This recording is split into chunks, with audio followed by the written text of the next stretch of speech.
cắt ra đi, cắt lấy còn sống ở trong cái gì mà đó đỏ tại nó nhiều mỡ quá đó.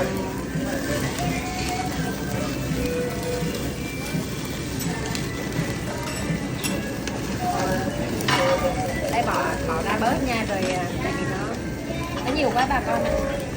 Chị Quỳnh có muốn quay không? Em quay cho. đó đang quay gì Em chơi quay không?